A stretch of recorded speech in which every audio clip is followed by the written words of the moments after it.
প্রথম ফার্স্ট এই চারজন মন্ত্রী পদত্যাগ করতে হবে, যাদের নাম বললাম। 1 উবায়দুল কাদের, 2 স্বরাষ্ট্রমন্ত্রী আসাদুজ্জামান খান কামাল, 3 আইনমন্ত্রী আনিসুল হক, 4 নৌফেল, নামটা তার শিক্ষামন্ত্রী। চারজনের পদত্যাগ করতে হবে, বিচার শুরু হতে হবে। আপনি বুঝেন না, সারা দেশে স্লোগান হয়, সারা দেশে। বিগারুন্নেসের 6 মেয়ের কাছ থেকে আপনার শিক্ষা নাই, আপনি শিক্ষা নিতে পারেন না। ওই যে রুকিয়া হলের যে মেয়েটা বলে আব্বাকে বলে আসে, আব্বা আমি যদি মরে যাই তাহলে আমার লাশটা তুমি নিও না, কবর দিও না। যতক্ষণ পর্যন্ত এই সরকারের পতন না হয়েছে আপনার লজ্জা হয় না? আপনি বুঝেন না দেশ কোথায় গেছে? তাই আপনাকে আমি বলতে চাই, এখনো বুঝবার চেষ্টা করেন। ওই যে দেখেন, যাকে বলতেন দিদি, যে আপনাকে বলতো দিদি বর্দি, সে বলে ফেলছে যদি কোনো দেশের, বাংলাদেশের কেউ যদি আসে আমার দরজার কড়া নাড়ে রাতের বেলা, দরজাটা কিন্তু আমি খুলে আনিমু। তার নামটা কিন্তু মমতা ব্যানার্জি। এর নাম মমতা ব্যানার্জি। সবে মিললে একটা মমতা ব্যানার্জি বাংলাদেশে হয় না। সে দিল্লির বিরুদ্ধে ফাইট করতেছে, আপনি কিন্তু দিল্লির কৃতদাস। আওয়ামী লীগ সরকার হলো দিল্লির কৃতদাস, আর মমতা ব্যানার্জির যে পশ্চিমবাংলার সরকার, সে দিল্লির বিরুদ্ধে যুদ্ধ করতেছে, মোদির বিরুদ্ধে। কাজে মমতা ব্যানার্জি কিন্তু বলছে ছাত্রের রক্ত ঝরেছে বাংলায়। মমতা ব্যানার্জি বলছে ওই বর্ডার পার হয়ে গিয়েই জলপাইগুড়িতে পেট্রাপুলে ইন্ডিয়ার যে ছেলেরা এখানে কলেজে পড়তে আসে, ইঞ্জিনিয়ারিং ইউনিভার্সিটিতে, মেডিকেলে পড়তে আসে, তারা কিন্তু বলছে ওইটা কোনো দেশ না, জীবনে আর ওই দেশে যাবো না, ওই দেশে কোনো গণতন্ত্র নাই, ওই দেশে পুলিশ মানুষ না। শুনেন নাই শেখ হাসিনা মানুষ কি বলে? সারা পৃথিবীতে না আপনার বিরুদ্ধে এখন মিছিল হইতেছে। সারা পৃথিবীর সমস্ত অভিবাসী যারা এই দেশ থেকে গেছে, বাইরে গেছে, সমস্ত আমাদের চাকর বাকর, গুলাম, রেডিউক্স, রাস্তা পরিষ্কার করে মধ্যপ্রাচ্যের গরিব মানুষেরা, বাংলার গরিব মানুষেরা, কৃষকের সন্তান, শ্রমিকের সন্তান, রিক্সাওয়ালার সন্তান, সব কিছু বিক্রি করে যারা সৌদি আরব গেছে, কাতার গেছে, কুয়েত গেছে, ওই যে দেখেন আবুধাবি, দুবাই গিয়ে মিছিল করে জীবন দিয়া দিছে, যাবজ্জীবন জেলে গেছে, তারপরে মিছিল করছে। বুঝেন না শেখ হাসিনা? তারা বলছে আর টাকা পাঠাবো না দেশে। আর আমেরিকা ইউরোপের কথা তো বাদই দিলাম। কাজে আমি আজকে খুব সুস্পষ্টভাবে বলতে চাই, বন্ধুরা, আমার দেশের ভাইয়েরা, বাংলাদেশে যা হচ্ছে তার পরিসমাপ্তি হওয়া দরকার। আমি খুব পরিষ্কারভাবে বলতে চাই, যতদিন পর্যন্ত সঠিক বিচার না হবে, প্রথম ফার্স্ট এই চারজন মন্ত্রী পদত্যাগ করতে হবে, যাদের নাম বললাম। 1 উবায়দুল কাদের, 2 স্বরাষ্ট্রমন্ত্রী আসাদুজ্জামান খান কামাল, 3 আইনমন্ত্রী আনিসুল হক, 4 নৌফেল, নামটা তার শিক্ষামন্ত্রী। চারজনের পদত্যাগ করতে হবে, বিচার শুরু হতে হবে। বিচার বিভাগে যাকে দায়িত্ব দেওয়া হয়েছে, হাইকোর্ট ডিভিশনের সম্মানিত বিচারপতি, তাদের উপরে আমার বিশ্বাস আছে তারা সঠিক জিনিসটা বের করে আনবেন। সারা দেশে কেন এই ঘটনা ঘটলো সেটা বের করে আনবেন। আমি যদি শেষ কথাটা বলতে চাই, সুদ ডাকাতকে রক্ষা করার জন্য এত কিছু হইতেছে। এখন তো আর বেনজিরের কথা, দুর্নীতির কথা আসে না। এখন তো আর ওই যে লোকটা এনবিআরের মতিউর, তার দুর্নীতির কথা আসে না। এখন আবেদ আলীর দুর্নীতির কথা আসে না। এখন দুর্নীতি নাই, এখন এসালমের দুর্নীতি নাই, কিচ্ছু নাই। লুটপাট যা করতেছে, ডাকাতি, কোনো কিছু নাই। এখন শুধু কোটা আন্দোলন আর রাস্তাঘাট ভাঙে ফেলছে, বাড়িঘর পুড়ে ফেলছে, পুলিশে মাইরে ফেলছে। এদেরকে ধরতে হবে। এরা হলো দুষ্কৃতিকারী, এরা হলো জামাত, শিবির, বিএনপি। আমার কথাটা খুব বোঝার চাই, বারবার বলতেছে। এমনকি ওই যে প্রশাসনিক লোকের এই কথা, জামাত, শিবির, বিএনপি। আমি জামাত শিবিরের কথা বলবো না, তাদেরকে আমি ডিপেন্ডও করব না, কিন্তু আমি বিএনপির কথাটা আমি বলছি। এইবারের যে ঘটনা, এই ঘটনা তো বিএনপির কোনো দোষ নাই। আপনারা বরং জিনিসটাকে শিফট করার জন্য, মানুষের দৃষ্টিভঙ্গিটাকে ভিন্ন দিকে নেওয়ার জন্য এখন গ্রামে গ্রামে, শহরে শহরে বিএনপির হাজার হাজার লোকরে জেলখানায় নিতেছেন। নেন না বিএনপির লোকরে। আগে নিয়েছিলেন 25,000, 28 অক্টোবরের পরে, এখন নয় 50,000 নেবেন। আরো নেন, নিয়ে দেখেন। যে দলের 50,000 লোক জেল খাটতে পারে, এই দলটাকে আপনি শেষ করতে পারবেন না। আর জামাত শিবিরের কথা বলেন, এরা সব নেতৃত্ব দিয়ে দিছে বাংলাদেশে। আরে আপনারা তো মূর্খ বলে এই কথাটা বলতেছেন।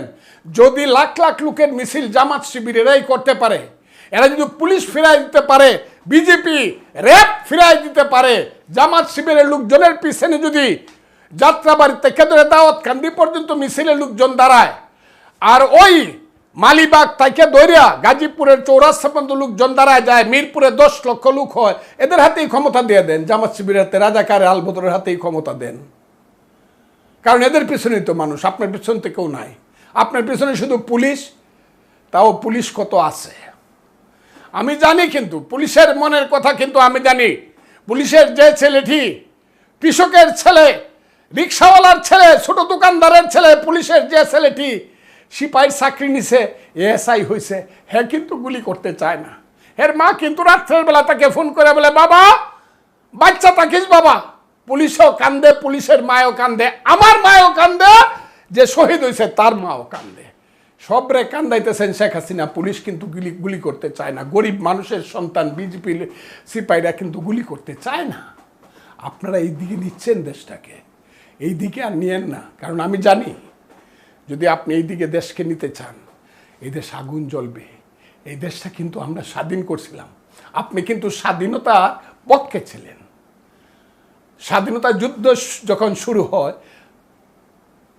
আপনি কিন্তু বাংলাদেশেই ছিলেন। আপনার স্বামীও কিন্তু যুদ্ধে যায় নাই, ওয়াজেদ ভাই কিন্তু, দুলাভাই কিন্তু যুদ্ধে যায় নাই। হ্যাঁ, আপনার ভাই কামাল জামাল যুদ্ধে গেছে, এটা ঠিক আছে। জামাল আমার কোম্পানিতে জামাল ছিল দেরাদুন টান্ডুয়াতে গেছে। আপনার যুদ্ধ, আপনার বাপ ছিল বাংলাদেশের মুক্তিযুদ্ধের ফাইনাল খেলার ক্যাপ্টেন, এটাও ঠিক। কিন্তু আজকে আপনি যে জায়গাতে নিয়ে যাচ্ছেন, এই দেশটাকে কিন্তু এই জায়গাতে নিয়েন না শেখ হাসিনা। বাঙালি জাতি যদি আবার পরাধীন হয়ে যায়, আবার যদি কোনো বিদেশি সৈন্য আসে, আবার যদি জাতিসংঘের সৈন্য আসে, আবার যদি প্রতিবেশীর সৈন্য দেশে আসে, আমাদের এই কারণে যদি আসে, যদি আপনার ভুলের জন্য সিভিল ওয়ার শুরু হয়, গৃহযুদ্ধ শুরু হয়, আমার দেশে যদি অন্ধকারের ডুবে যায়, আমার দেশের সূর্য যদি পশ্চিম দিকে অস্তমিত হয়, আবার যদি আমার মায়েদের বোনেদেরকে কেঁদে কেঁদে ছড়া বলতে হয়, ছেলে ঘুমালো, পাড়া জোড়ালো, বর্গি এলো দেশে, বুলবুলিতে ধান খেয়েছে, খাজনা দিব কিসে, ধান ফোরালো, পান ফোরালো, খাজনার উপায় কি, আর কটা দিন সবুর করো, রসুন বনেছি। শেখ হাসিনা বড় কষ্ট করে এই দেশটা স্বাধীন করছিল, আমাদের পূর্বপুরুষেরা জীবন দেওয়া পারে নাই, আমাদের প্রজন্ম জীবন দিয়া আমরা এই দেশ স্বাধীন করছি। আপনার পিতা নেতৃত্বে ছিলেন, আমরা রাজনৈতিক নেতৃত্বে আপনার পিতা অনেকেই ছিলেন, আমরা দেশ স্বাধীন করছি। এই দেশটাকে ওইদিকে নিয়ে যায়েন না শেখ হাসিনা। বাঙালি জাতির সূর্যকে আর অস্তমিত হতে দিয়েন না। এখনও দেশে ছাত্রদের দাবিটা ফুলভাবে মেনে নেন, রক্তের বিচার করেন, হত্যার বিচার করেন, শহীদের মা বাবার চোখের পানি কোনোদিন মুছতে পারবেন না, তাদের হাতে 10টা টাকা দেন, তাদের জীবন কিভাবে চলবেন সেটার ব্যবস্থা করেন। আর যারা গুলি করছে, যারা এসব করছে, তাদের বিচার করেন।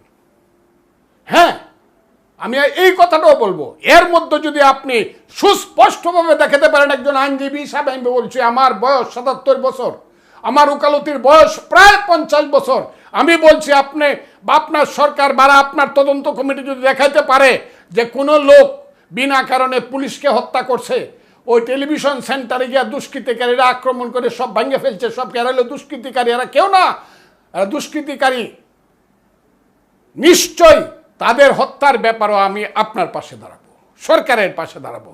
তা না হইলে অনার্থক সারাদিন গান গায়েন না, দুষ্কৃতিকারী দুষ্কৃতিকারী দুর্বৃত্ত গান গায়েন না। দেশটা কিন্তু শুধু আপনার একার না, গান শুনেন না, আপনার একার দেশ না, দেশ সবার। আমরা এখনো জীবিত আছি, এখনো মুক্তিযোদ্ধারা জীবিত আছে। জীবন দিয়ে হলো দেশে গণতন্ত্র আনবো, মানুষের মুক্তি আনবো, কৃষকের পেটের ভাত, পরনের কাপড়, গরিব মানুষের সন্তানের হাতে বই, তাদের শিক্ষা শেষ চাকরির ব্যবস্থা করব। আর একটা অসাম্প্রদায়িক বাংলাদেশ, মানুষের একটা বাংলাদেশ আমরা গড়ে তুলতে চাই। এই ব্যাপারে শেখ হাসিনা আপনার সরকার যাতে প্রতিবন্ধকতা সৃষ্টি না করে, আর রক্তের সাগর যাতে সৃষ্টি না করে, এই কথা বলে দেশবাসী